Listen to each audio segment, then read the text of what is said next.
Oh. But jumping right into the next one, episode 34 of Think Before You Sleep's archives, the communists are right. And you know what? He might have a point. Let's get into it.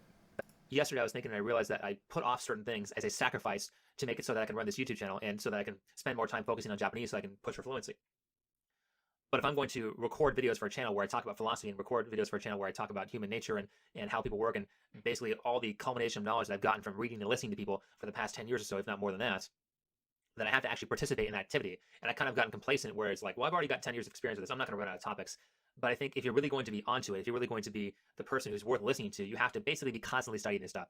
You know, one of the things that Jordan Peterson says in his speech is that if you're going to give a speech, you have to know 10 times what you're talking about. Or at least you have to be ahead of the people you're teaching. And the way you stay ahead of those people is to be constantly studying to where the point that they can't ever catch up. And so I've neglected some of that for the past 2 months. And yesterday I was kind of going over my head of why that was. And mostly it's because I'm tired. I'm tired of Yeah, well, you know what else you should have done, Sean? You should have learned how to operate a live stream because I don't do this for a living. I don't make money off of YouTube. And yet, I can clearly run a live stream and engage with an audience much better than you were able to and probably still are able to. I don't know. I don't actually watch your shit anymore. This is probably the close I get to your content, and it brings me no small amount of satisfaction that you don't get a cent off of my viewership. But seriously, you've been waffling around for a minute in an 18-minute video, so strap in, everybody. This one's probably going to be a while.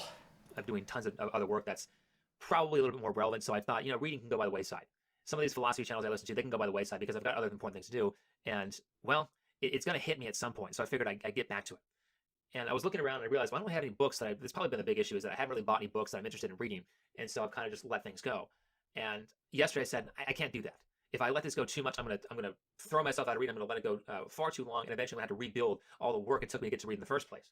And so I looked around and I looked at a book that I've had for about 10 years. It's called The People's History of the United States by Howard Zinn, I believe. Oh, it's right here. Yeah, The People's History of the United States by Howard Zinn. I was right the first time. And I've had this, well, when I bought this, I was a socialist. I bought this when I was in college. You used to be a socialist. Uh, okay. Let's just mark that down in the points of history for Think Before You Sleep. Is you sure you're not still a socialist? Let's keep going. When I had a very, very communist professor. And he recommended this book, as a lot of people on the side of socialism recommend the book. And after reading about 20 pages of it, I can see why. It's a story of the victim. And I imagine they will continue that story throughout the entire book. And the reason I picked this book is I looked at it and said, yeah, it's been a little bit. I don't have very many books to read, and it's been a while since I've actually read the opposing points. And it's my belief that we should constantly be looking at the other side, and certainly all the great debaters. Yes, Archknight, but we have to keep in mind, uh, well, while Sean may have been a socialist, he probably wasn't a national socialist. Very, very important distinction to make between the two. But let's keep going. Although I will say, most socialists throughout history have been globalists, and that's really what set Mustache Man's party apart from the larger amount of socialists. Is that they were national socialists. Let's keep going. Will do that. In fact, here's the thing, because I was in martial arts for about 6 years or so. 6 years of martial. Okay, okay. So we have. All right, well, we'll just kind of go through. I'm trying to remember all the little details. So, martial arts for 6 years at an undetermined point, which, heck, for all we know, means he took karate as a kid.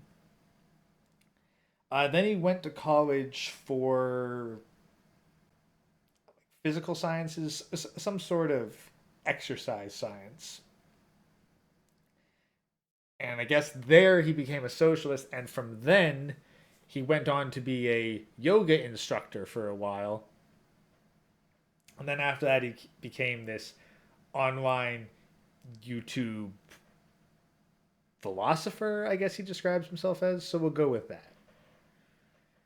I'd have to go back and review all the old details that he's put out to try to put together a rough timeline of this guy's history. But we've literally got over 100 episodes of his stuff to get through, so that's going on the back burner. Let's keep going. And during this time, what would happen is that you would fight people in your dojo or in your studio. This is, dojo is a Japanese word, studio is the English word. And you would be the best person in the dojo. You're the green belt. Now maybe you're not the black belt level, but you're like the green belt. You're the best green belt in your dojo. The problem with that is that when you're in your own house, you're fighting people who you're used to. The second you walk out into your first competition to fight people who you're not used to, holy crap, it's way different. And I had that experience when I was a green belt. Green belt's like halfway to black belt. And that's usually the case with most Japanese style martial arts, though not always. But this was when I was a white belt, or maybe it was a yellow belt. Yellow belt's usually right after white belt. Depends. If you're in Brazilian Jiu-Jitsu, that's not the case. But for most Japanese martial arts, that is the case. And so I was the best yellow belt in the dojo because there was only like 3 of us. And I went to compete, and I got my ass kicked. Because I never looked at what other people were doing. I'd never been competitive with other ideas. In fact, maybe I can give a better example for those who play video games, is that I just bought an online pass for Nintendo so I can play Super Smash Bros. Online. And I played that game for probably actually more than 10 years. Because I played Melee, I played Brawl, and I skipped a generation because I didn't want to buy a Wii U. And so now I bought a Switch recently just so I could play this game. And one of the things you do if you're going to be an effective player in Super Smash Bros. Or any fighting game is that you get a benefit that you don't have in real life, is that I can sit there and play somebody else's character. So I might be a person who plays Mario, but I could also play Captain Falcon. Or I could play Marth, or I could play Young Link. I can play all these different characters, and the benefit of doing that is that even if I'm not going to get good at these guys, I know how their moves work. Because there are certain particulars, like if you play Marth, who's a sword user, and you hit somebody at the very tip of the sword, it launches them across the screen. It has more fighting power. I believe it actually does more damage to the character as well. And I'm not necessarily going to know that unless I actually play the character and mess around with them and play in their shoes, even if I don't intend to be that character. No, you don't need to actually play the character and mess around. You could literally just look up a guide how to kick ass as Marth. There's probably a million of them. And considering that Marth has been a character since Melee, and a very well liked character since Melee, you don't need to play with the character to know these tips. This is tutorial level stuff. And if nothing else, there'd be various elements of skill. But yeah, like, oh, okay, learning how to use different characters. Let's see if he gets to the bloody point, because right now he's just waffling on about how you need to study what other people would do. But that's the thing, like saying, oh, well, I used other characters in Smash Bros. So I understand people's different fighting disciplines. Like, no. What you would do in, a real world competition is you'd watch other people in competitions, or you'd spar with a greater number of people. Or, maybe if we had to use the Smash Bros. Metaphor, you'd record your Smash Brothers games where you get your ass handed to you, and then you would rewatch the footage and try to see everything that your opponent did that kicked your ass. In a martial arts sense, same sort of deal, although admittedly, I'm not super familiar with martial arts competitions at the level of yellow belt. I did a little bit of practicing karate with myself, and there was more so demonstrative competitions rather than fighting competitions at that level. But I suppose different dojos, different countries would have different systems for that. Regardless, let's keep going. We're just a little over a quarter of the way through this. I at least know how to fight them better. I at least know to avoid, hey, when he starts building distance so he can hit you with the tip of the sword, start dodging or start moving away so they can't do that. And so if I can sit there and look at my opponent's ideas and I can argue their points, often, you are not going to be able to be like, oh, hey, you need to dodge out of the way of their sword when they start swinging to avoid the tips. Like, no, what that means is you realize that it is far safer to be right up next to Marth than to have some distance, and to understand the length of distance of his sword and the lunge distance. Where's Chaz when you need him? He'd be the one who'd probably flip the shit out on all the different fighting game mechanics. But point is, even for Smash Bros. Advice, this is bloody stupid. And again, we're a quarter of the way through this, and he still hasn't gotten to the actual point. But that's nothing new for his content. typically on the side of socialism, they're not really that good at arguing. They believe the idea because they don't really research that much. They don't look at the totality of what's being done with socialism and communism, because typically when they do, they tend to go against it. So those people are typically not very, very good at arguing. So even in things like a lot of people who believe in communism haven't even read the Communist Manifesto. that's like a big deal. Nah, the people who like communism are losers who can't provide for themselves, so they like the idea of them being rewarded for being weak. But maybe he's got some sort of larger point here, and I'm going to be proven a fool for what I just said. Let us see. Because the Communist Manifesto is only 45 pages. I think I read it about 4 or 5 months ago. It's a really easy read. I think I read it in like one day. And so you're touting that you're this big believer in communism, this big believer in socialism, but you haven't even read its initial like the Constitution. So of course it's going to be very easy to defeat. Your argument's going to be very easy to knock down because you don't even know your own arguments. I could probably argue your points better than you. And of course they don't want to look at this because they don't want to be wrong.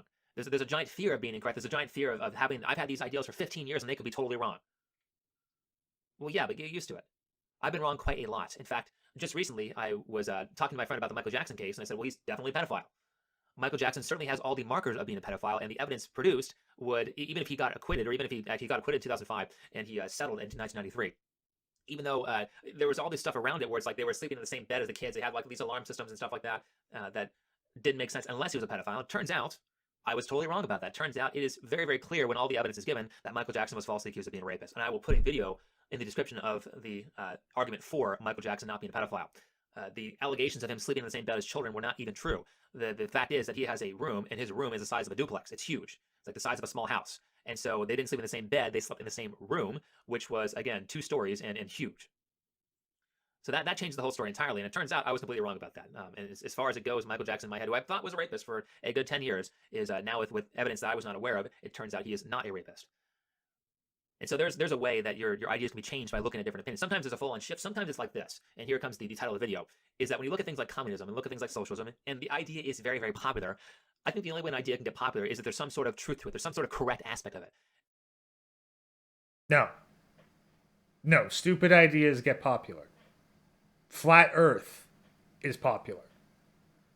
Is it true? No. All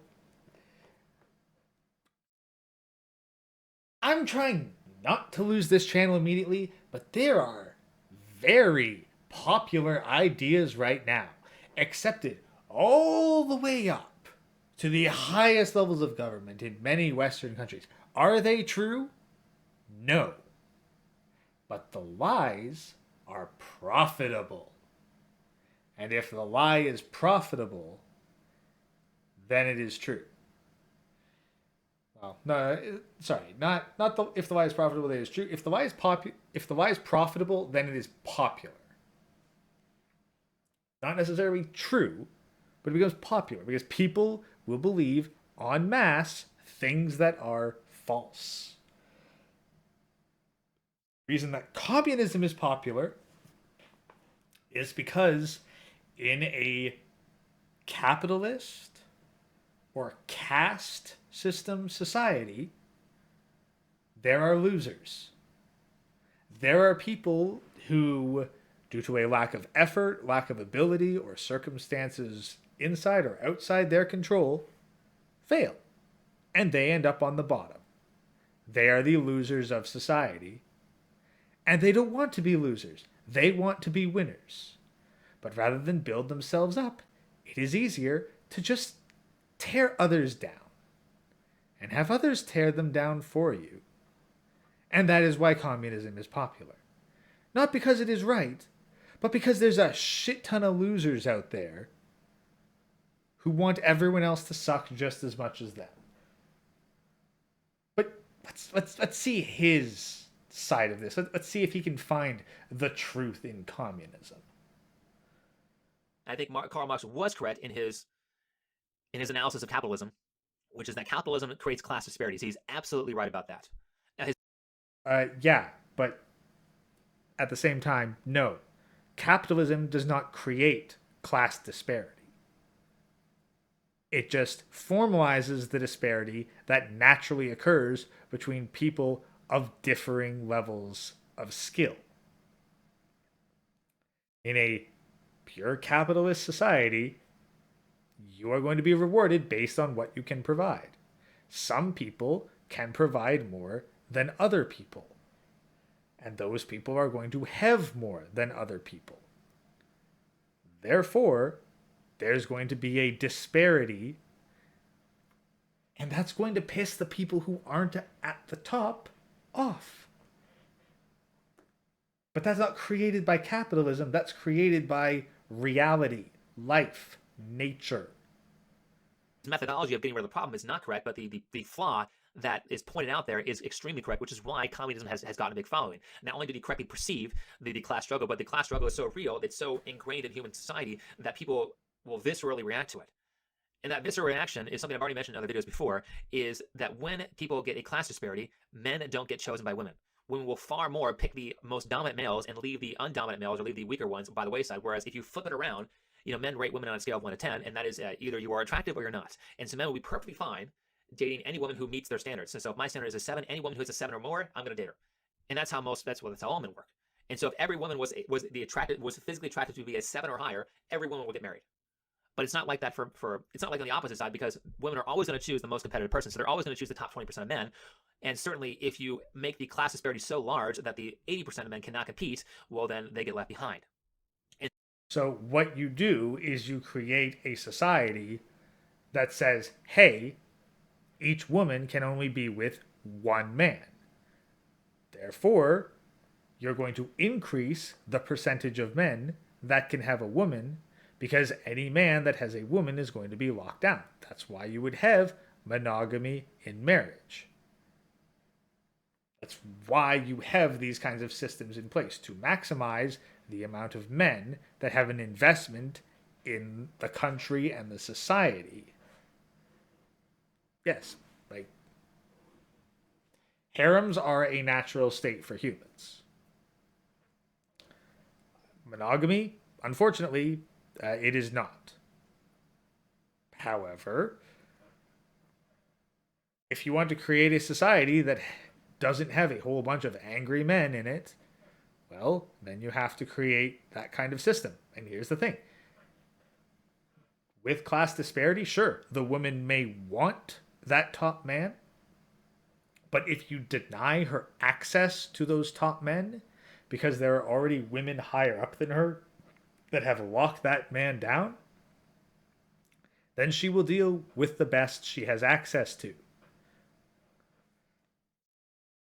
And that can happen in, shock of all shocker, a capitalist society. But let's continue and see if maybe he's going to get to a point that isn't easily torn apart. So until we address the problem that Karl Marx pointed out, we don't get the problem solved. And now, certainly, I mentioned before, and I think a lot of other MGTOW channels have mentioned this before, because it's now the obvious solution, is that we need to take care of these guys who are not being chosen. And the way we take care of them is by giving them artificial sex dolls, by giving them porn, by giving them AI. I'm not really into the AI thing, but I think for some people who are into like the AI programs, like for the cell phone or for the Nintendo DS or stuff like that, that might be a solution as well. Yeah, no, the thing is, the AI is going to do what the others can't. Like, yes, the sex doll deals with the sexual urges and also creates the vasopressin bond, which makes the men not desire the woman, but it does not solve the reproduction. That's what the artificial womb is for. But for those guys who want the relationship, yeah, you need the AI. Like, if they want to actually talk to someone who pretends to like love and care for and cherish and value them, you need the AI. You're not getting around that. So if you're going to say, yeah, we'll take care of your sexual needs and your kid needs, but not your emotional needs, then you're not really taking care of the problem, Sean, and you're still making them dependent on women who already don't give a shit about men if they don't absolutely have to. So, yeah, so short of glory here, but I couldn't exactly say that I'm the purveyor of AI generated red pills unless I pointed out the necessity in AI in ultimately freeing men from everything that binds them to women. Let us continue. Until we take care of these things, until we take care of these problems, we will always be at risk for communism, because all the men who have the power to take the power back, and certainly if you're the top 20% of men, you might be stronger than most people, but you're not stronger than 3 times as many people as you. You're not stronger than 4 times as many people as you. So if there's 4 of us for every one of you, well, we're eventually going to outcompete you, even if we're much weaker than you. No. No, you're not. Because here's the thing. Let's say there's one guy with 3 women, and there are 4 guys who want to take it out. Well, that guy can go, hey, I have 2 more women than I necessarily need, so I'll promise one to the first two of you to turn on your companions. And now your 4v1 is 3v2, not in your favor. That's how it works. The ones at the top will use their excess resources to hire those slightly below them to keep the people at the absolute bottom from seizing the means of control. So, yeah, no. And besides, when you got four guys fighting against one guy to get his three women,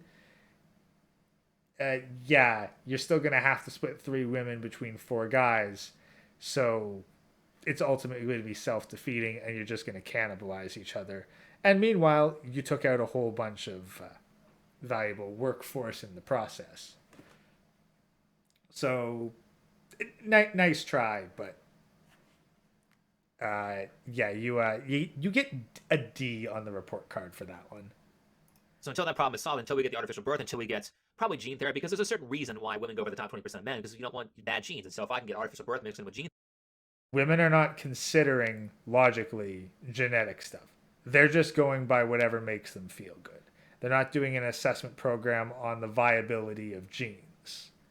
They're going with, that guy makes me super horny. I want him to bang me. And even then, they're not going, oh yeah, let's totally bang this guy, but let's not have the kid because the kid would be inconvenient. So no, women are just going on their base emotion. They are not doing the whole logical assessment of quality genes.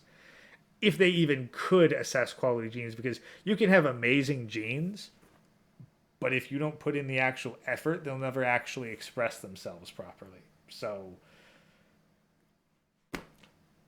yeah, nice try. Again, D on the report card.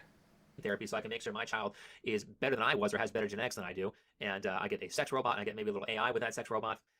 We're not going to have to worry about the mass killings of communism anymore when that problem is solved. So I think we should certainly be.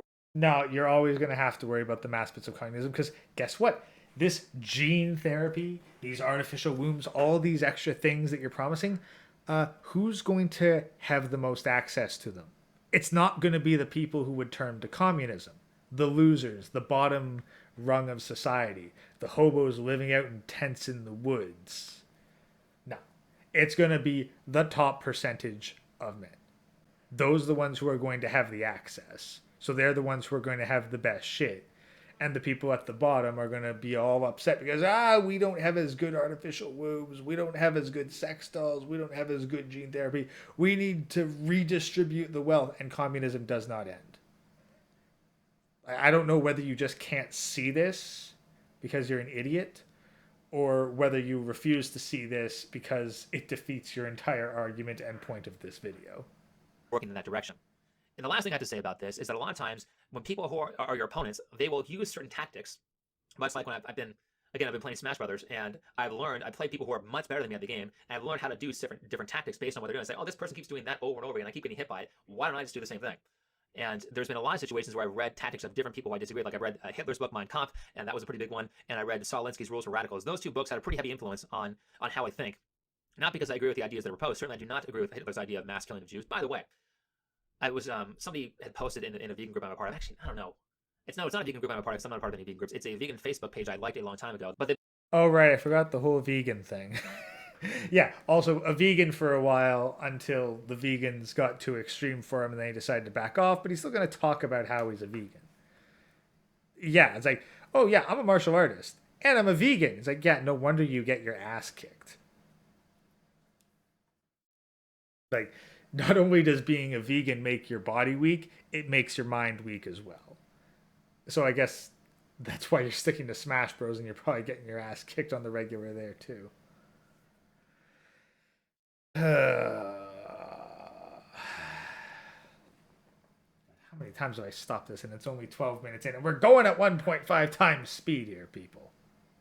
Posted this picture of this girl named Greta Thunberg, who is a fantastic speaker, especially for someone who's only 15 or 16. The problem is that her ideas are not even there. All she does is just character attack everybody and say, well, you guys are the problem and you guys should fix it and blah, blah, blah, blah, blah. But there's no actual facts, reason, and evidence behind her arguments for global warming. And Hitler was much the same way. He was a very good speaker, but had said a lot of really terrible things, which means the lesson. What really terrible things? Because what it sounds like is you're just providing character assassination without any actual facts or evidence to back it up. Again, like you can say, oh yeah, I read Mein Kampf. Hitler said bad things. What are those bad things? Why I'm not going to say those bad things. Why? Probably because you might not be able to even find the very things that you're saying are there. Because if there were bad things, you'd probably be able to start pulling out quotes to work with.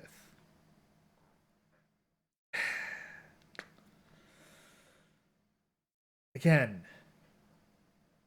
like he is literally the very thing that he criticizes other people for being. Oh yeah, yeah. And Greta and fantastic speaker is like, look, if you've been coached for your life by your parents to be a talking head and a political puppet, you'd better be a good bloody speaker. That should be learned, that has not been learned by a lot of people, is that we can't rely on people who are just good speakers. We have to rely on what they are actually saying and not just their charisma, a lesson that is entirely lost on the left right now. And apparently, the irony is entirely lost on Sean. But getting back to the point, one of the big things I learned from Hitler is basically an understanding of the audience. What Hitler would do is he would look around and look for the person who understood him the least, the person who wasn't getting it. And he would change his speech based on how that person responded. So who's the least intelligent person in the room, and how can I make them understand what I'm saying? And if I can make them understand what I'm saying, I can make everybody understand what I'm saying. And that is a very fantastic way to speak. In fact, it's almost the opposite of what the left is doing now, because Hitler was a socialist, so he's on the left, is a lot of times what they'll do is they'll sit there and Yeah, but he was a nationalist, which put him on the right. So which is it? Was he on the left because he was a socialist? Was he on the right because he was a nationalist? Or because he was on both sides, was he a centrist? college universities, and they'll make up all these big words that's like, I don't know, intersectional feminism or systemic racism or whatever, and things like that. That are, and there's words that are bigger than that, but they'll sit there and use their own terminology and their own dialect, and nobody will have any idea what they're saying. And they'll say, well, I thought of all these big words, so I'm smarter than you. If you don't understand me, it's because you're an idiot. There's no faster way to turn people away from your message than doing things like that. And so the best way to communicate to people is to communicate to the lowest common denominator. Who is the person who understands you least? How can I make them get what I'm saying? And then you will very well get the people who are more. Isn't the left also the group of people that as soon as there's a person with a darker skin tone in the audience, they alter their speech as though they are talking to someone far less intelligent than them? Pretty sure that was a thing at least a couple years back that started to get out, but yeah, again, I'm willing to bet that that slipped by Sean as well. Intelligent a lot easier. And certainly, I really highly appreciate when speakers do this when I'm listening to them because I can more easily pay attention. Second thing I learned from listening to people who disagree with me is from Saul Alinsky. And one of the things that Saul Alinsky said was really good is that if you're going to communicate to an audience, if you're going to communicate to someone who doesn't understand you, you try to go inside of their own experience. And the way you do that is by using metaphor. I'm going to teach you something based off something you already know. And so if I'm talking to a group of auto mechanics and I want to say something political, I'm going to say, hey, this thing that's political is just like that thing that you do with a car. In fact, I've already done this so far in this conversation right now, is that I've talked. Yeah, but did you really need to go to Saul Alinsky for that kind of stuff? Like, seriously, if I was telling you guys, oh, hey, who's your number one inspiration for how to communicate with other people? And I went, oh, I learned a lot from Saul Alinsky's Rules for Radicals. Because guess what? Like, I have understood that if you want to communicate with someone, you need to go into their own experiences and speak to them in a way that they can relate to and use metaphors to create relatable scenarios or situations. I do that all the bloody time when I'm trying to talk to somebody. And I will often ask them, hey, do you understand this? Are you familiar with this? To try to get an idea for whatever their frames of understanding are that we might have in common, so I can then use it to address them. I have not read Saul Alinsky's Rules for Radicals. So I'm pretty sure that it wasn't an idea he came up with. It's just the source that Sean here decided, yeah, this is who my source is going to be. You don't need to listen to people who you disagree with to get good ideas. You can listen to people who agree with you because a good idea is a good idea. It doesn't have to come from someone who's also going to poison your brain with a bunch of bullshit. About for people who played video games before. I've talked about Super Smash Bros. I've talked about fighting games. So if you played a fighting game, you can now understand what I'm talking about when it's in a way that's important to understand your opponents, because if you don't understand your opponents in the fighting game, you will lose. So that's a really effective tactic. Now, there's a flip side of that on the Saul Alinsky book that I don't agree with. I think is stupid. Well, it's not stupid because it works. But if you want to defeat somebody in debate, all you have to do, and this is what the left does, this is why the left uses tons of big words, is if you want to defeat somebody in a debate, you go always within your audience's own experience. So you're always using metaphors, you're always trying to relate your points back to something your audience knows. And when you're debating somebody, you make sure you find some random piece of shit and you go based off of that, based off what they don't know. So here's a bunch of things that you don't know, and I'm going to berate you for not knowing those things. And if you remember back to the political elections of 2016, Gary Johnson lost because he didn't know about some. God, I don't even know what the fuck he didn't know. It was something like there was something in the Middle East or something like that that was war, and he didn't know about some military conquest or something like that, and they destroyed him on that point. So clearly this tactic works. I just think it's kind of immoral because you can do it forever. There's an infinite amount of things to know, so the tactic always works, and it doesn't really solve the problem. It doesn't really. It's a way of distracting you from the issue. So that's my argument for listening to your opponents. There's a couple different ways you can benefit from doing that. One, you can have a complete change of mind, like I had on the Michael Jackson pedophile situation, where there's a lot of stuff I didn't know about it, and turns out I may have been wrong about my previous thoughts, which is fine. Certainly, I want to. If I can find out a better way, I want to be wrong because, well, life is really hard, and certainly you can suffer or you can suffer less, and I would rather suffer less. And the way you suffer less is by admitting fault, admitting defeat, and changing your ideals based on that defeat. Second, you can certainly get a new perspective. Or, you can do what Sean does nowadays and just ignore critics, deride critics without doing any research on them, make videos criticizing critics despite being an outright hypocrite on such things, and outright erase your past in order to cover up the fact that you did shit that is no longer agreed with by your current brand. So, maybe again, present Sean, perhaps you should take the advice from your past self, because the ideals of your past self are certainly far better than the person that you actually turned out to be a couple years later. Or maybe it's a really popular opinion that identifies a problem that exists that you're not solving. Now, the opinion might not be the correct way to solve the problem, but the problem still exists. Like with communism, the problem is the class disparity or discrepancies that some people get really, really rich in capitalism and everybody else is kind of left to the wayside. That is a problem that needs to be solved. Now, I don't think it's solved with communism. I think it's solved with more capitalism, but capitalism in the right technological directions. And porn is kind of a basic technological. Okay. What you need to do if you're going to solve the problem of capitalism is not to hand out more tech. It's to minimize the amount of people who are unsatisfied with their lot in life. Because guess what? There's always going to be people who want to tear down the people at the top. But most people are okay with being at any position on the totem pole so long as they have their basic needs met.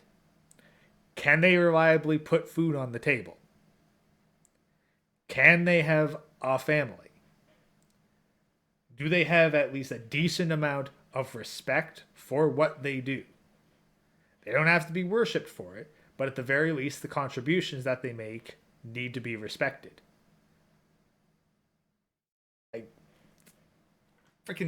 The phrase, it ain't much, but it's honest work. People have been satisfied not being at the top for a long time.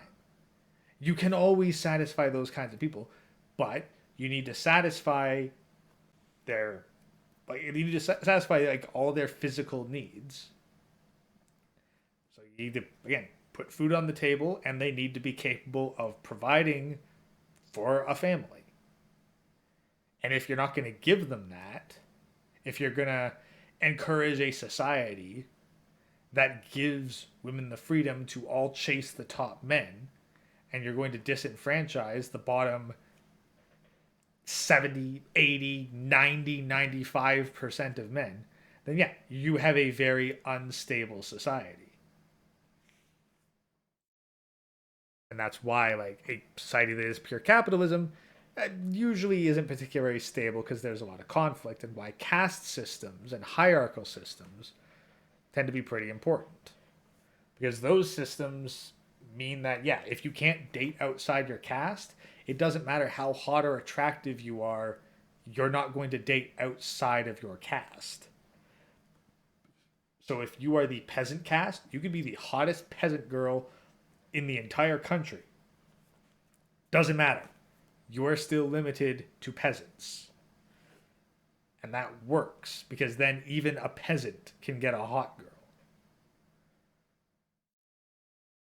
So, let's wrap this one up. And then I'm going to get a fresh thing of ice. Well, solution to this problem, which will become more numerous in the future. We're going to get a lot more options in the future, especially as we start getting like artificial birth and sex dolls and stuff like that, and gene therapy. This problem, the problem of communism will be completely solved once we get those things. And then, of course, last, you can certainly learn new tactics by watching what your opponents do, because hey, that tactic that this person used worked really, really well. Why don't I just copy it?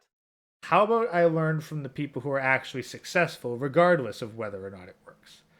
Because if the people who disagree with me have a history of failure, like communism does, then perhaps listening to them is not really what I should do, and I should instead look at the people who have found great and consistent success.